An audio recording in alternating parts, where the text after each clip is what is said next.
अस्सलाम वालेकुम, welcome back to another video. आज मैं आपको अपने दुख सुनाने के लिए ये वीडियो बना रहा हूँ और मेरा दुख ये है कि मेरे जो फेसबुक और इंस्टाग्राम के अकाउंट है वो सस्पेंड हो चुके हैं। अब काफ़ी लोग यूट्यूब पे भी अभी नीचे हमारे द शॉर्ट्स के नीचे और वीडियोस के नीचे कमेंट्स कर रहे थे कि आपके अकाउंट किधर गए, फेसबुक आपने क्यों बैन कर दिया या फेसबुक आपने क्यों डीएक्टिवेट कर दिया। तो बेसिकली वो मैंने डीएक्टिवेट नहीं किया, वो स्ट्राइक से इस टाइम पे बैन हो चुका है। तो पहले इनिशियली स्ट्राइक्स आई थी फेसबुक के ऊपर, 2-3 स्ट्राइक्स आई थी। पहले वो याद है मैंने एक वीडियो बनाई थी कि $100 से आप अपने कैरियर मतलब कैसे बना सकते हैं, तो उसके ऊपर काफ़ी स्ट्राइक्स आई। तो अब मज़े की बात यह है कि जिसने वो स्ट्राइक्स भेजी वो भी बड़ा तेज़ बंदा था। वो आगे जाके मैं बताता हूँ कि वो कैसे। तो उसके बाद क्या हुआ कि यूट्यूब ने फेसबुक ने 1-2 दफ़ा हमें वार्निंग दी। वार्निंग देने के बाद फेसबुक ने जो है हमें सस्पेंड कर दिया। इनिशियली जो है वो टेम्परेरी सस्पेंड उनका था और डिसीजन, और उन्होंने कहा कि फेस वेरिफिकेशन कराएं। हमने फेशियल वेरिफिकेशन करवाई तो उन्होंने अकाउंट वापस कर दिया, दोबारा से सस्पेंड हो गया। फिर हमने फेस वेरिफिकेशन कराई, दोबारा से सस्पेंड हो गया। 3 दफ़ा सस्पेंड होने के बाद जब हम सुबह उठे तो दोबारा से हमारा फेसबुक एक्टिव हो गया। हमने जब जो है फेशियल वेरिफिकेशन दोबारा से कराई, लेकिन इस दौरान एकदम से क्या हुआ कि इंस्टाग्राम हमारा सस्पेंड हो गया। तो दोबारा से हमें एक नोटिफिकेशन आया, ईमेल आई कि आपका फेसबुक अगेन सस्पेंड हो गया। तो हम फेसबुक पे गए तो उन्होंने कहा जी आप इंस्टाग्राम आपके कोई सस्पिशियस एक्टिविटी की वजह से जो है वो बैन कर दिया, तो आप पहले इंस्टाग्राम को जाके खुलवाएं। तो हम इंस्टाग्राम की तरफ गए कि अपील करने, और उन्होंने कहा जी आपके पास कोई अपील का ऑप्शन नहीं है, आप परमानेंटली आपको बैन कर दिया गया। मैंने कहा ये क्या है। तो उसके बाद फेसबुक का पता चला। उस टाइम पे पता है मेरी तबीयत भी बड़ी ख़राब हुई थी। वो वीडियो मैंने एक बनाई थी कि मेरे जो है वो दुश्मन भी बड़े ऐसे, एक वीडियो मैंने बनाई थी। लेकिन उस टाइम पे आपने देखा होगा कि मेरी तबीयत कोई सही नहीं थी, क्योंकि सख्त बीमार पड़ा हुआ था। जब से मैं बाकू गया हूँ, बाकू से वापस आया हूँ, अभी तक ऐसे ही हो रहा है कि एक दिन सही जाता है और एक दिन जो है दोबारा से बीमार हो जाता हूँ। तो इसी तरह से ज़िंदगी चल रही है। खैर तो तबीयत ख़राब थी। अब मैंने क्या करूँ, अब मतलब चले गए तो चले गए। मैंने अपनी टीम को बोला अकाउंट नहीं बनाए, उसके बाद देखते हैं, it is what it is. अभी यही हो सकता है। अब हम वो तो है नहीं कि बैठ के रोते रहें कि हमारे अकाउंट चले गए, हम क्या करें, मर गए, लुट गए। ये वाला काम तो हमसे होता नहीं है। हमने कहा चलो ठीक है, आगे चलते हैं, आगे बढ़ते हैं। तो अकाउंट्स हमने क्रिएट किए।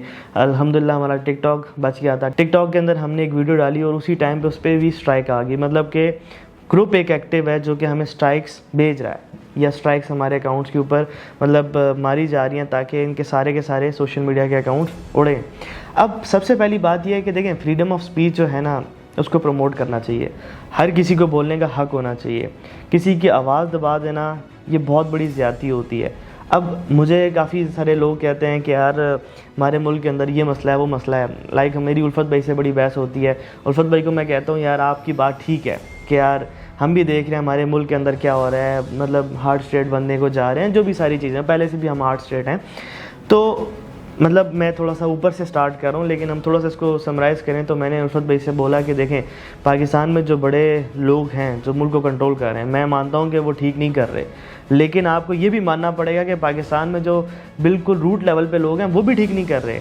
लाइक दूध वाला है, वो भी दूध के अंदर पानी की मिलावट कर रहा है, तो वो भी तो ज़्यादती है ना। ठीक है, जिसको जहाँ पे मौका मिलता है वो वहाँ पे 2 नंबरी करता है। जिसको रिश्वत लेने का मौका मिलता है वो रिश्वत लेता है। कोई किसी को ब्लैकमेल कर रहा होता है, कोई किसी के साथ क्या कर रहा होता है। तो हमें ये भी तो चीज़ें देखनी चाहिए ना। ठीक है, तो सबसे पहले हमें नीचे से भी तो सिस्टम को दुरुस्त करना है ना। ये तो नहीं कि ऊपर वाले बैठे हैं जी वो बस वो ज़्यादती कर रहे हैं, नीचे वाले खुद चोर हैं। अब बात यह है कि जब नीचे वाले चोर होते हैं तो एक चोर की मेंटालिटी क्या होती है, वो खुद बच रहा होता है। एग्जाम्पल के तौर पर अगर मैं चोर हूँ तो मैं किसी को बोल नहीं सकता कि तू चोर है, क्योंकि मुझे पहले से डर होगा कि भाई उसने अगर मुझे चोर का बोल दिया, एक्सपोज कर दिया, तो फिर मेरा क्या होगा। तो सबसे पहले आपको किसी के बारे में बात करने से पहले आपका खुद ज़रूरी है कि आप खुद चोर ना हो। अब मैं असली कहानी की तरफ आता हूँ। हुआ ये था कि जो मैंने बाइनरी ट्रेडर्स के ख़िलाफ़ कैंपेन एक स्टार्ट की थी कि ये एक गलत चीज़ को प्रमोट कर रहे हैं, तो वो एक गलत चीज़ थी। टू बी ऑनेस्ट, आपको भी पता, एट दी एंड सबको पता चल गया। कुछ उनके बेवकूफ़ लोग थे, मतलब उनके जो सपोर्टर्स थे जिनको कुछ नहीं पता था। मैक्सिमम ऑफ द सपोर्टर्स उनके अपने ही होते हैं, जो आईडीज़ उनकी अपनी फेक बनी होती हैं। ठीक है, दूसरे कुछ फेक बेचारे बच्चे होते हैं जो मेरे मतलब इंस्टाग्राम में भी आके कमेंट्स कर रहे होते थे कि यार ये है तो वो है। उनकी जब मैं शक्लें देखता था, लाइक 13-14 साल के बच्चे होते थे। लाइक उनको कुछ नहीं पता कि यार ज़िंदगी क्या है, फाइनेंशियल सिस्टम किस तरह से होता है। तो उनको समझाना, समझ लें कि अपनी दीवार, अपना सर जो है ना दीवार के मारने के मुतरादिफ है। तो हम किसी को इस तरह से नहीं समझा सकते। तो मैंने एक नैरेटिव दिया, एक सच्ची बात की, उसके बाद उन्होंने बहुत सारे वीक पॉइंट्स मेरे अंदर ढूंढे कि यार इसके अंदर कोई 2 नंबरी ढूंढे, नहीं मिली। एट द एंड टारगेट किस चीज़ को करने लगे कि वकास अहमद पेड पॉडकास्टिंग करता है, वकास अहमद जो है कोर्स बेचता है।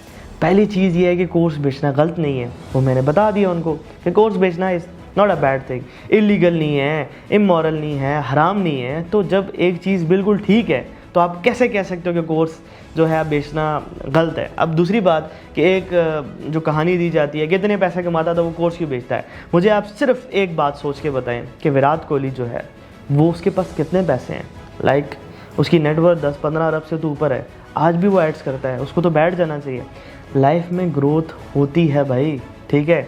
अब एग्जांपल के तौर पे अगर मैं सोशल मीडिया को टाइम दे रहा हूँ तो मेरी कोशिश होगी कि मैं कुछ ना कुछ सोशल मीडिया से लूँ। हाँ, ये मेरी चॉइस है कि हलाल तरीके से लूँ या हराम तरीके से, ये मेन पॉइंट होता है।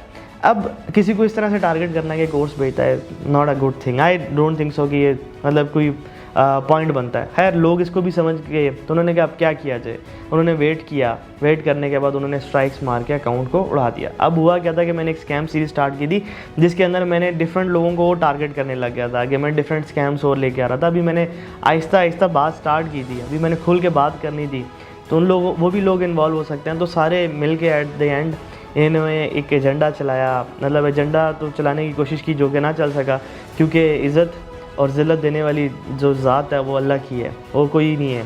अब एग्जांपल देता हूँ कि मेरे खिलाफ़ बड़ी कंप्लेंट्स हुई, सारी की सारी चीज़ें मैंने बर्दाश्त की, थ्रेट्स मैंने बर्दाश्त की, डेथ थ्रेट्स मैंने बर्दाश्त की, मुझे कॉल्स पे गालियाँ मिली वो मैंने बर्दाश्त की, मैसेजेस पे गालियाँ मिली वो मैंने बर्दाश्त की, मतलब हर चीज़ मतलब मैंने बर्दाश्त किया आप लोगों के आगे खड़ा होकर। उसके बाद पैसे भी मैंने लगाए।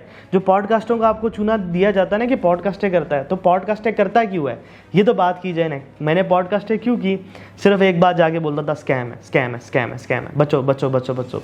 मैंने खुद को तो नहीं प्रमोट किया, क्या वो वकास अहमद के कोर्स है, ये दुकान खुली, आगे कोर्स लो, ऐसे तो नहीं बोला ना। ये बोलता रहा कि स्कैम है, स्कैम है। नादिर अली की पॉडकास्ट में गया, ये बोला। उसके नादिर अली की दूसरी दफ़ा पॉडकास्ट में गया, ये बोला। FHM के पास गया, ये बोला। मशल खान के पास गया, ये बोला। एओन के पास गया, ये बोला। हर जगह जहाँ जहाँ मैं गया यही बोलता रहा। आसिफ जट के साथ मेरी पॉडकास्ट थी, उसमें भी मैंने ये बोला और नाम ले के बोला। हर जगह पर मैं एक ही बात करता रहा कि पाकिस्तान को फाइनेंशियली एजुकेटेड होने की ज़रूरत है, कि फाइनेंशियल्स मार्केट किस तरह से चलती हैं, किस तरह से ऑपरेट होती हैं, कितना रिटर्न सही है, रातों रात अमीर नहीं हो सकता बंदा। यही नैरेटिव लेके मैं डिफरेंट लोगों के पास जाता था और मैंने अपनी जेब से पैसे दिए। तो इस सारे सिस्टम में 1 करोड़ पर तकरीबन मेरा लग गया, जो कि अल्लाह की ज़ात के साथ मेरा एक वो है लेन देन है, वो मुझे उनके मतलब वो मेरा और अल्लाह का मामला, तो उसको खैर छोड़ते हैं। लेकिन सिर्फ बात बताने का मकसद ये था कि जितनी भी सारी चीज़ें हुई वो मैंने खुद से की, उसके बाद बर्दाश्त की। आज मेरा सोशल मीडिया भी इस दुनिया से चला गया, ठीक है, तो वो मैं उसको भी मैं बर्दाश्त कर रहा हूँ, उसको मैं ऑन करता हूँ। दोबारा से एक नया बना लिया, दोबारा से चल जाएंगे, कोई मसला नहीं है। तो एक अपडेट देनी थी कि यार ये मार्केट के अंदर क्या हो रहा है, किस तरह की हरकतें हैं, किस तरह से दबाया जाता है।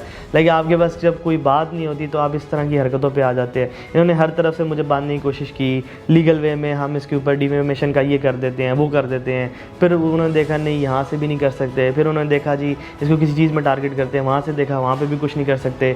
हर तरफ से इन्होंने मुझे मतलब पैक करने की कोशिश की, लेकिन कहीं से नहीं हुआ। तो चलो उन्होंने एक बंदा हायर किया, टीम हायर की, उसको गैस स्ट्राइक है मारो और अकाउंट ही उड़ा दो, मतलब कि बंदे को ही उड़ा दो, ठीक है। ये आप समझ रहे हैं कि किस तरह के काम हो रहे हैं पाकिस्तान के अंदर।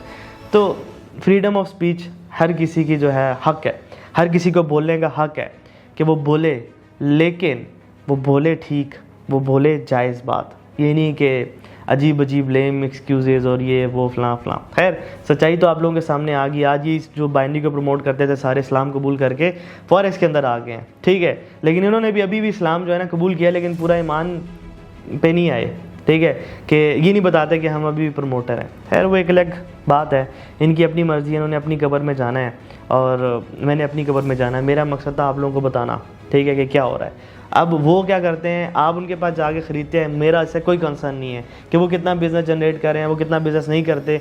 मेरा मकसद उनके बिज़नेस को डैमेज करना नहीं है, मेरा मकसद सिर्फ सही और गलत को बताना है, जो कि मैं कर रहा हूँ। बाकी उम्मीद करता हूँ कि आप सब हमें नए प्लेटफॉर्म से फॉलो करेंगे, वीडियोस को शेयर करेंगे और यूट्यूब पे लाजमी सब्सक्राइब कर दें हमें। तो मिलते हैं नेक्स्ट वीडियो में, तब तक के लिए अल्लाह हाफ़िज़।